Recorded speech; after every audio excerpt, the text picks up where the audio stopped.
दोस्तों नमस्कार। हम मौजूद है बरेली के मुख्य चिकित्सा अधिकारी दफ्तर के बंद गेट के बाहर। बरसों से खुला रहने वाला ये गेट इन दिनों बंद है। नया निजाम आया है, नया निजाम बदला है, नए मुख्य चिकित्सा अधिकारी आए हैं, नए तौर तरीके से कार्य प्रणाली शुरू हुई है। लेकिन क्या कुछ लोगों की कार्यशैली बदल पाएगी? वो अपने पुराने ढर्रे पर चलते रहेंगे? मसलन झोला छाप डॉक्टरों से वसूली होती रहेगी, सौदे क्या होते रहेंगे या रुकेंगे? अल्ट्रासाउंड सेंटरों से निरीक्षण के नाम पर जाने वाली यहाँ की टीमें लंबे अरसे से आरोपों के घेरे में हैं और जब यहाँ के तेज तर्रार मुख्य चिकित्सा अधिकारी डॉक्टर एसके गर्ग ने शिकंजा कसा तो खेल धीरे धीरे खुलकर सामने आने लगा। बताते हैं, एक एक अल्ट्रासाउंड सेंटर पर कई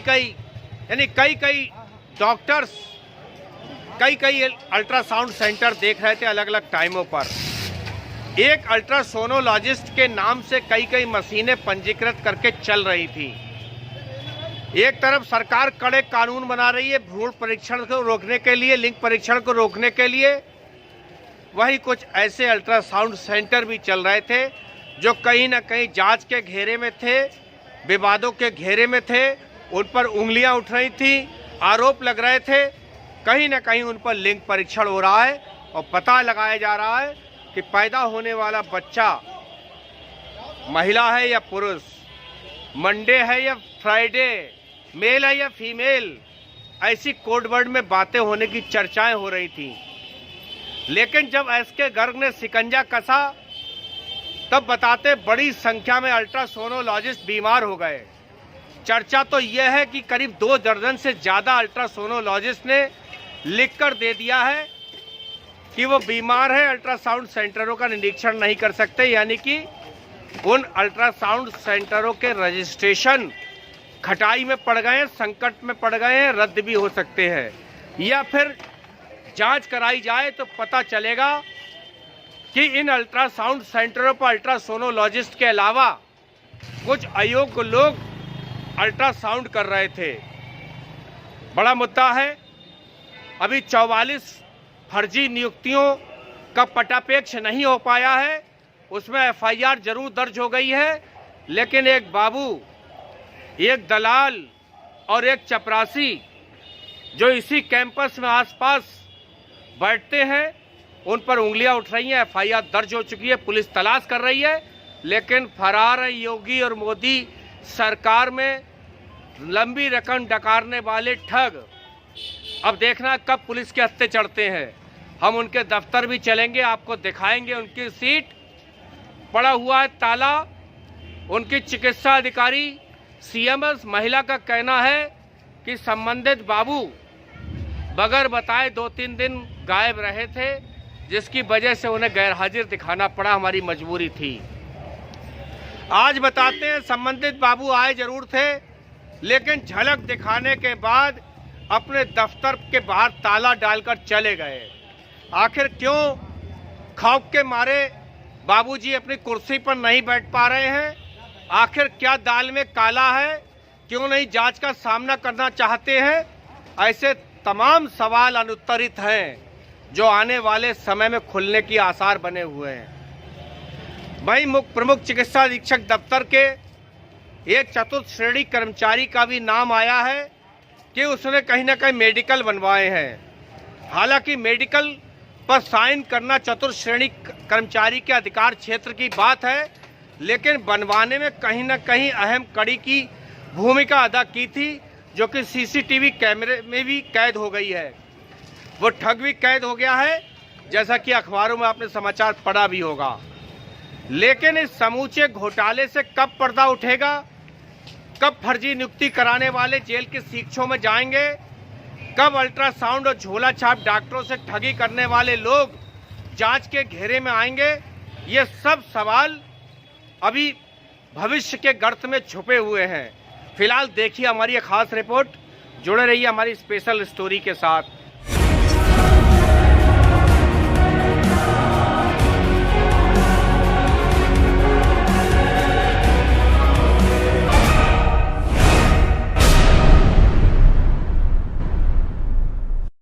चिकित्सा कार्यालय अधीक्षक का कार्यालय है।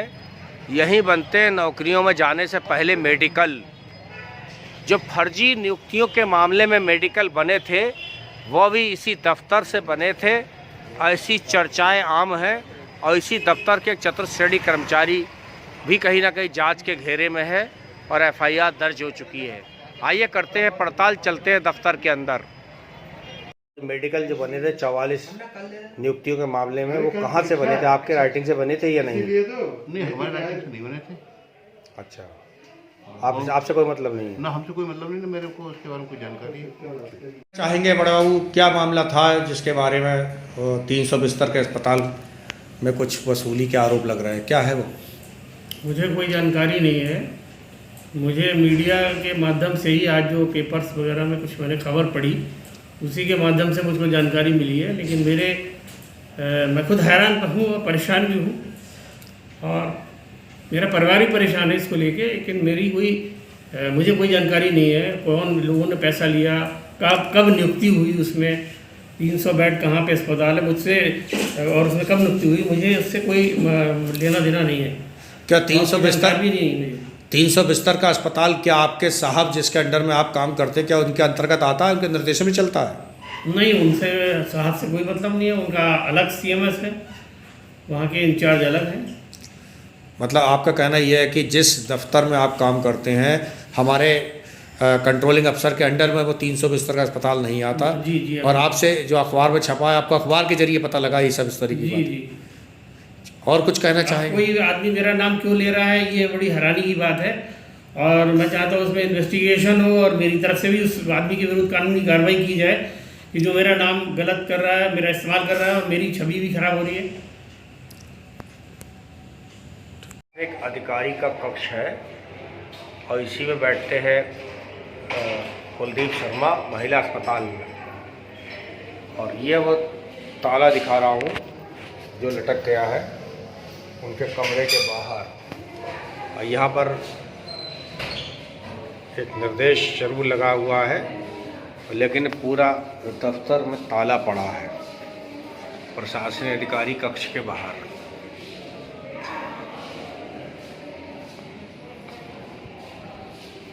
दोस्तों आए हैं विकलांग बोर्ड में और मेरे पीठ के पीछे देख रहे हैं तमाम विकलांग लाइन में लगे हुए हैं और लंबी कतार लगी हुई है विकलांगों की। पूरा बोर्ड है। ये बोर्ड एक बार पहले भी लगा था, वो स्टोरी भी आज हम दिखाने जा रहे हैं। और साथ ही आज फिर मिलवाने जा रहे हैं कुछ और विकलांगों से, सुनवाने जा रहे हैं उनकी पीड़ा। आप सुन के खुद समझ जाएंगे कि बरेली में विकलांगों के साथ क्या हो रहा है। देखिए, क्या नाम है आपका? जी, मेरा नाम किशन है। किशन, कहाँ से आए हैं?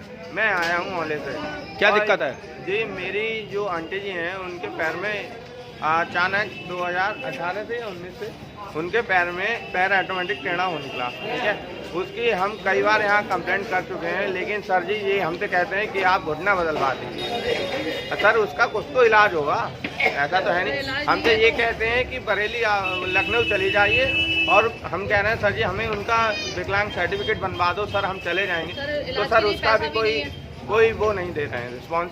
माता जी से मिलवाने जा रहे हैं और जो विकलांग बोर्ड के लिए आई हुई हैं और पैर इनका देख रहे हैं आप किस कदर तकलीफ़ है इनके पैरों में। मैं जूम करके करीब से भी दिखा रहा हूँ उनके पैर।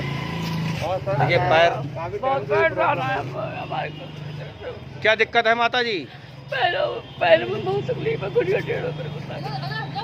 अच्छा, पैर का घुटना टेढ़ा पड़ गया। अच्छा, तो आज कैसे आना हुआ आपका? आप आ जाइए अंकल जी। हाँ, कैसे आना हुआ? आएगा, हम सर्टिफिकेट बन जाएगा, गरीब आदमी हमारी मदद कर देगा। सर्टिफिकेट बन नहीं रहा है? सर्टिफिकेट नहीं बन रहा है। पहले शुरू बना था, आप ज़्यादा तकलीफ पहले ना बनवाओ, बनवा लेते हम। पहले ना बनाओ कोई सही रंग गए सही, अब हम गिर गए तो हम बनवा रहे हैं। क्या मजबूरी में बहुत दवाई के हमारे गरीब आदमी हम बहुत ज़्यादा। तो क्या कह रहे हैं बनाने को? मना कर रहे हैं, कह रहे हैं बन नहीं पाएगा। क्या वजह बता रहे हैं? है कि जो इलाज करा, आपने इलाज कराने के पास हमारे पैसे नहीं है कि गुड़िया पड़ा गया, हमें गुड़िया को हमसे पैसे नहीं है, हम कहाँ से डरवाएं। हम बहुत परेशान, मुझे सर्टिफिकेट बना दो, हम गरीब आदमी है, दवाई अपने खाते लाएंगे, चलते लाएंगे। पैसे होंगे हम पे तो। क्या नाम है आपका? हमारा नाम है रेखा। कहाँ से आई हैं? आला से आए हैं। कितनी उम्र है? उम्र हमारी उम्र बामले की कोई कागज मार। चलो 60-70 होगी। देखिए हाफ सेंचुरी यानी 50 साल से ऊपर की हो गई है रेखा। पैरों में इनके तकलीफ, विकलांग बोर्ड में आई थी बड़ी उम्मीदों के साथ, शायद बन जाएगा योगी सरकार में प्रमाण पत्र मिलने लगेंगे, सरकारी योजनाओं के लाभ, और कहीं ना कहीं दवा भी मिलने लगेगी। लेकिन रेखा की परेशानी और तकलीफ सुनने के बाद तो ऐसा लग रहा है जैसे तमाम तरीके के विकलांगों को जानबूझकर यहाँ से टरकाया जा रहा है। सर आयुष्मान की कोई मान्यता नहीं है कहीं, आयुष्मान की कहीं मान्यता नहीं है, कई जगह गए हैं, आयुष्मान की कोई मान्यता नहीं है। देखिए उनके साथ आए हुए परिवार के लोग कह रहे हैं आयुष्मान की भी कोई मान्यता नहीं है, कहीं ना कहीं मायूसी हाथ लग रही है। ये लोग गए हैं लेकिन इन्हें आयुष्मान से ये कह दिया गया है इसकी कोई वैल्यू नहीं है। और यहाँ के डॉक्टर कुछ भी नहीं बताते हैं। यहाँ के डॉक्टर साहब ये कहते हैं, चिल्ला के डॉक्टर बात करते हैं यहाँ के। गर्म होकर बात करते हैं और सर ये कहते हैं ये आप लखनऊ ले जाइए इन्हें, ये कहते हैं। जाओ मान लीजिए। देखिए एक और मरीज से तीमारदार से, क्या नाम है आपका? हमारा आसिया खान नाम है, हमारी मम्मी का नाम शाकरा है। कहाँ रहती है? जखीरे में रहते हैं। क्या दिक्कत किस वजह से आना हुआ? रात से हमारी मम्मी को ब्लड प्रेशर हाई हो गया था और शुगर बहुत बढ़ गई थी, तो उसकी वजह से वो अब बोल नहीं पा रही हैं। तो तो कोई रात हम लेके आए हैं, तो रात से जैसे हैं वैसे ही हैं, कोई देखभाल नहीं है फिलहाल उनकी। बस यही कह रहा है हमने इंजेक्शन लगा दिए, हमने ऐसा कर दिया और पैरालाइज अलग है उन्हें। किनकी क्या हो गया इन्हें? विकलांग है, क्या हो गया? इनके कागज जमा नहीं कर रहे हैं। क्या कह रहे हैं? रुक जाओ थोड़ी देर, रुक जाओ। हैं? कह रहे हैं थोड़ी देर रुक जाओ, रुक जाओ। अच्छा, सुबह से परेशान है। कहाँ से आए हो? सनैया धनसिंह से। हैं? सनैया धनसिंह से। सुनवाई नहीं हुई? सनैया धनसिंह से। तुम कहाँ से आए हो? सर हम मशहूर गंगापुर से आते हैं, भोजपुर पे लाके हमारा। ठीक है सर, क्या हो गया? हम 5 बार आ चुके हैं विकलांग सर्टिफिकेट बनवाने के लिए। आते सर्टिफिकेट नहीं बन पाते, जबकि देखो अक्सर लिख देते, अक्सर लेके आओ तब भी नहीं बनता सर हमारा सर्टिफिकेट। निकाह भी नहीं बन गया। कोई एक्शन नहीं ले रहा है। कोई एक्शन नहीं सर, हमें खाली बस ऐसे ही आते। अगर हम सही है तो हमें नौकरी दो, अगर हम ठीक है तो हमें नौकरी दो, हमें दे दो, हमें जाहिर करो, हम लिख के दो हम आप सही हो। बिल्कुल सही बात है। बताओ हमारी छोटी टांग है, बताओ बैठ कांटे का इंजेक्शन भी बरेली के मंडलीय चिकित्सालय में नहीं है। देखिए इनके माथे पर कुत्ते ने काटा है, पालतू कुत्ते ने। क्या नाम है आपका? मानसी। जी मानसी। मानसी। देखिए मानसी कहाँ से आई है? जोगी नवादा संजय नगर से आई है मानसी, और इनके कुत्ते ने काटा था। कुत्ते के काटे की वैक्सीन तक नहीं है। कोरोना की वैक्सीन की बातें हो रही हैं, लेकिन अभी आम जन तक कोरोना की वैक्सीन नहीं पहुंची है। इस नारी सशक्तिकरण की बात हो रही है, आत्मनिर्भर की बात हो रही है। नारी कैसे सशक्त होगी जिसको जब छोटे से कुत्ते ने काट लिया, उसका वैक्सीन तक नहीं लग पा रही है। मैं दिखा रहा हूँ मेरे कैमरे के नज़र में मानसी।